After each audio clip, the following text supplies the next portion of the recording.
हिंद साथियों, मैं राजेश सुथार एजुकेशन ज्ञान में आपका स्वागत है।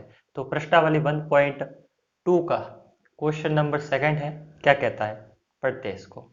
क्वेश्चन नंबर सेकंड कहता है कि पूर्णांकों के निम्नलिखित युग्मों के एचसीएफ और एलसीएम ज्ञात कीजिए तथा इसकी जांच कीजिए कि दो संख्याओं का गुणनफल बराबर होना चाहिए एचसीएफ इंटू एलसीएम के। तो क्वेश्चन नंबर सेकंड का पहला क्वेश्चन हम स्टार्ट करेंगे, किस हिसाब से इसको करना है। तो जरा ध्यान से देखें, 26 यहाँ पर आपको 26 का अभाज्य गुणनखंड करना है। कितने में जाएगा? 13, 13 दूनी 26 होता है, यहाँ पे 2 और यहाँ पे 1, यानी कि आपके पास 26 के फैक्टर कितने हो गए? 13 इंटू 2। अब आपको अभाज्य गुणनखंड करना है 91 का। अब 91 में किसका जाएगा? 7 का, एक बार गया और यहाँ पर हो जाएगा 3, और ये 13 में एक बार 13 का ही जाएगा। इसका मतलब आपके पास 91 के फैक्टर कितने आ गए? 7 इंटू 13। अब इसको एक सीक्वेंस में लिखो। 26 इक्वल टू कितना होता है? 13 इंटू 2, और 91 की वैल्यू कितनी है आपके पास? 13 इंटू 7। अब आपको फाइंड करना है एचसीएफ। तो एचसीएफ फाइंड करने के लिए एक बात हमेशा आपको याद होनी चाहिए कि जो भी आपके पास दो फैक्टर दिए हुए हैं उसमें से आपको उभयनिष्ठ आना चाहिए और वो फैक्टर कॉमन भी आना चाहिए। तो यहाँ पर ध्यान से देखें तो आपके पास उभयनिष्ठ आ रहा है 13, 13 उभयनिष्ठ आ रहा है, यानी कि उभयनिष्ठ यानी कि कॉमन आ रहा है। तो इसका जो एचसीएफ होगा वो कितना हो जाएगा? 13। अब बात करते हैं एलसीएम की। तो एलसीएम किस हिसाब से ज्ञात करेंगे? एलसीएम फाइंड करने के लिए वह ज़्यादा से ज़्यादा संख्या जो दोनों में आ रही है। तो यहाँ पर देखिए जरा, 2 इंटू 7 इंटू 13, 13 दोनों में आ रही है, कॉमन आ रही है, लेकिन 13 को एक बार ही लिखना है। तो यहाँ पर आपके पास कितना हो जाएगा? ये हो जाएगा 14 इंटू 13।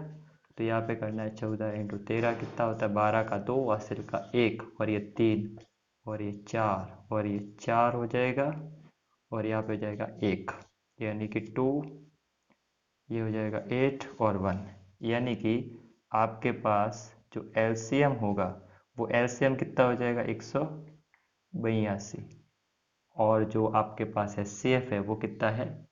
13 है। अब यहाँ पर हमको जांच भी करनी है, तो यहाँ पे हम लिख लेते हैं जांच करने पर।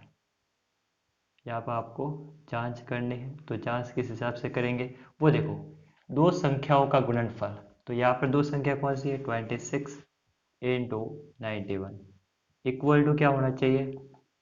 एचसीएफ इंटू एलसीएम के। तो दो संख्याओं का गुणा मैंने पहले से किया हुआ है, कितना आ रहा है? 23 और 66 इक्वल टू एचसीएफ कितना है? 13 इंटू एलसीएम कितना है?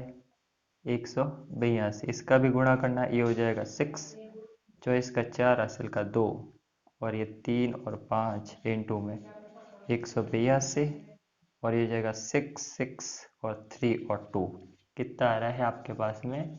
23, 66। तो ये इक्वल टू आ रहा है, इसका मतलब यही आपके पास इसका आंसर है। तो इस हिसाब से हम एचसीएफ और एलसीएम फाइंड करेंगे किसी भी दो पूर्णांक संख्या का। अब हम करेंगे नेक्स्ट क्वेश्चन। सेकंड क्वेश्चन है, उसका भी आपको एलसीएम और एचसीएफ फाइंड करना है। तो चलिए इस क्वेश्चन को करते हैं। यहाँ पर पूर्णांक आपको दिया हुआ 510 और 92। तो पहले तो हम क्या करेंगे? 510 का अभाज्य गुणनखंड करेंगे। तो 510 2 में गया, यहाँ पर हो जाएगा 5, 5। अब किस में देंगे? 5 में देंगे, तो 51 हो जाएगा। अब 3 में देंगे, तो यहाँ पर 3 में देने के लिए आपके पास हो जाएगा 1 और 7, 17। अब 17 में 1 टाइम्स। तो आपके पास जो 510 के फैक्टर आए वो कितने आए? 2 इंटू 5 इंटू 3 इंटू 17, करेक्ट। अब निकालना है आपको 92 का। तो 92 के फैक्टर कितने होंगे? 2 की टेबल्स में ये हो जाएगा आपके पास 46, और 2 की टेबल में 23, और 23 में 1 टाइम्स। तो आपके पास 92 के फैक्टर कितने आए? 2 इंटू 2 इंटू 23। क्या मैं इसे 2 का स्क्वायर इंटू 23 लिख सकता हूँ? अब यहाँ पर आपको निकालना है एचसीएफ पहले। तो एचसीएफ के लिए कंडीशन क्या होती है? HCF के लिए कंडीशन होती है आपके पास में उभयनिष्ठ संख्या। तो उभयनिष्ठ संख्या आपके पास में क्या आ रही है 2, तो इसका HCF क्या हो जाएगा 2 हो जाएगा। अब आपको निकालना है इसका LCM। तो LCM वह अधिकतम से अधिकतम संख्या जो कि दोनों में आ रही है। तो यहाँ पर देखा जाए तो 2 का स्क्वायर इंटू में 23 इंटू में 5 इंटू 3 इंटू में 17। अब इसको सॉल्व करेंगे, तो इसको सॉल्व करेंगे तो आपके पास में आंसर आ जाएगा 23,460। 23,460 इसका आंसर आएगा। जब इस पूरे को आपको सॉल्व करोगे, जब पूरे को मल्टीप्लाई करोगे तो 23,460 इसका आंसर आ जाएगा। एक तो आपके पास एलसीएम निकालने का ये मेथड है। अब एलसीएम निकालने का एक दूसरा और मेथड है हमारे पास, वो कौन सा है वो देखते हैं। वो भी सिंपल सा मेथड है, वो भी आप यूज कर सकते हो। तो देखो, आपको एलसीएम किसका फाइंड करना है, आपको एलसीएम फाइंड करना है 510, 92 का। तो एक फॉर्मूला होता है, जो भी आपके पास पूर्णांक संख्या दी हुई है 510 इंटू 92 अपॉन में आपको इसका HCF किस किस का 510 और 92 का। तो अभी भी आपने निकाला, यह पर हो जाएगा 510 इंटू में 92 अपॉन में HCF अभी आपने कितना निकाला 2, तो 2 की टेबल से कितनी बार गया 46 बार। अब 510 इंटू 46 करना है, तो यहाँ पे 0 6 30 इंटू में 0 4 और ये हो जाएगा 20, फिर 0 6 4 और 23। देखिए जरा 23,460 23,460, इसका मतलब हमारा आंसर राइट है। तो इसका HCF कितना हो जाएगा 23,460 इसका हो जाएगा आपके पास में LCM। तो इस प्रकार हम इसका HCF और LCM आसानी से ज्ञात कर सकते हैं। अब इसने कहा था कि इसकी जांच भी करनी है, तो यहाँ पे हम लिखते हैं जांच करने पर। तो चलिए इसकी जांच करते हैं। जांच क्या करता है, दो संख्याओं का गुणनफल।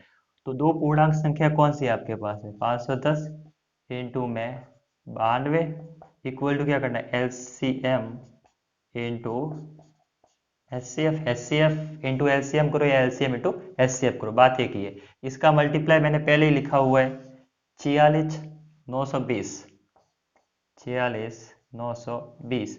और जब आपके पास LCM इंटू HCF, LCM कितना है आपके पास में 23 4 और 60 इंटू में 2 के साथ मल्टीप्लाई करना है। तो करके देखते हैं 23,460 इंटू में 2, तो ये 0 और ये हो जाएगा 2, ये हो जाएगा आपके पास में 9, ये 6 और ये 4। तो आपके पास करेक्ट आ रहा है 46920 इक्वल टू 46920। इसका मतलब आपने जो आंसर निकाला है LCM और HCF का, वो आपके पास करेक्ट आंसर है। तो आप लिखना चाहो तो लिख सकते हैं। तो हम इस प्रकार से किसी भी पूर्णांक संख्या का LCM और HCF आसानी से फाइंड कर सकते हैं। अब आपका थर्ड क्वेश्चन है जो कि अब हम सॉल्व करेंगे। क्वेश्चन करते हैं, थर्ड क्वेश्चन में क्या कह रहा है देखते हैं। थर्ड क्वेश्चन में भी कह रहा है कि आपको LCM और HCF फाइंड करना है। 336 और 54 का LCM और HCF फाइंड करना है। कैसे ज्ञात करेंगे, पहले इसके अभाज्य गुणनखंड करेंगे। पहले यहाँ पर लिखा 336 2 में डिवाइड किया, 1 2 2 चंदू 12 8 2 16 करेक्ट। फिर वापस 2 से डिवाइड किया, तो यहाँ पे हो जाएगा 8 और 4। अब वापस 2 से डिवाइड किया, ये 4 2। अब वापस यहाँ पर 2 से डिवाइड किया 21। अब किस में जाएगा 3 में जाएगा, तो यहाँ पे 3 से गया कितनी बार 7 टाइम्स। अब 7th में कितनी बार जाएगा 1 टाइम्स। तो इस प्रकार इसका भाज्य गुणनखंड कर दिया है। अब बात रहती है 54 की। तो 54 का भी आपको भाज्य गुणनखंड करना है। 2 में दिया, तो यहाँ पे हो जाएगा 27। अब 3 में दिया 9 टाइम्स, 3 में दिया 3 और 3 और यहाँ पर हो जाएगा 1। इस हिसाब से आपके पास 3 3 6 के फैक्टर क्या निकले 2 इंटू 2 इंटू 2 इंटू 2 राइट, और 3 इंटू 7। जबकि आपके पास 54 के फैक्टर क्या निकले 2 इंटू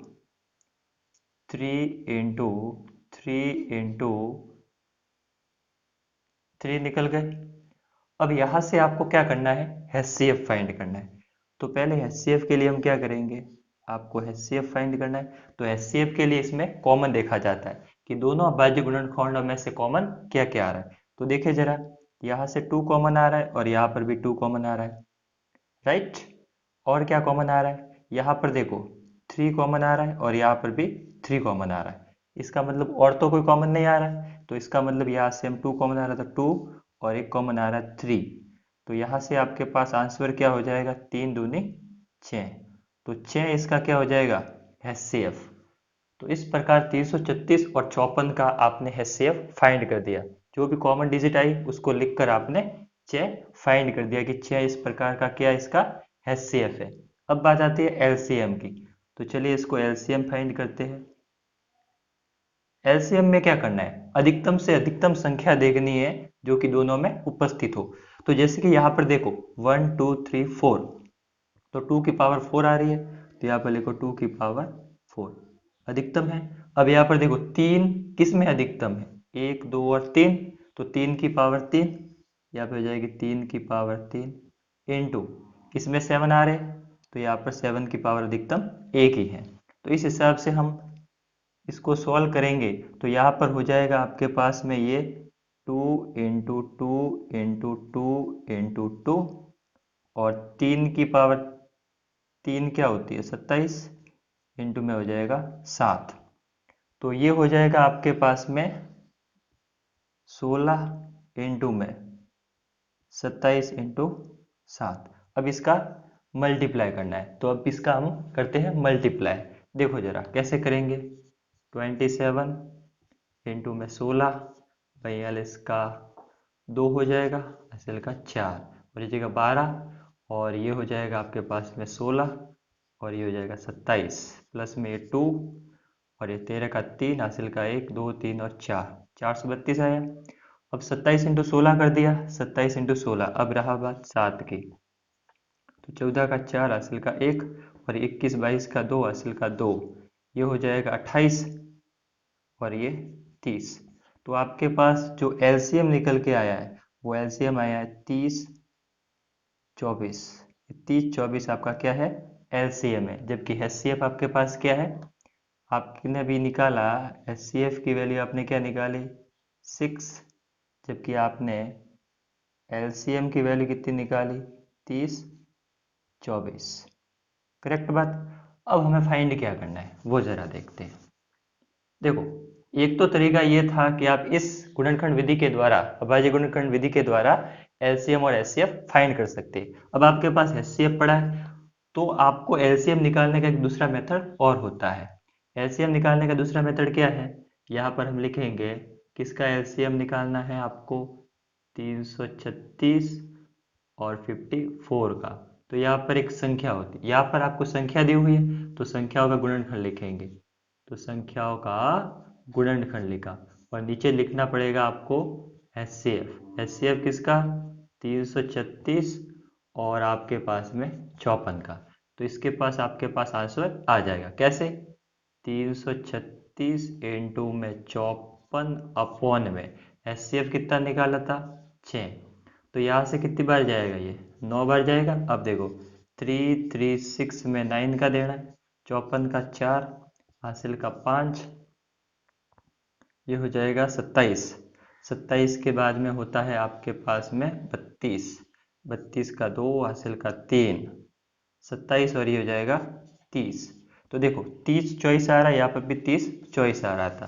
तो इसका मतलब यहाँ से भी आप इसका LCM फाइंड कर सकते हैं। तो यहाँ से आपके पास LCM क्या मिला 30 24।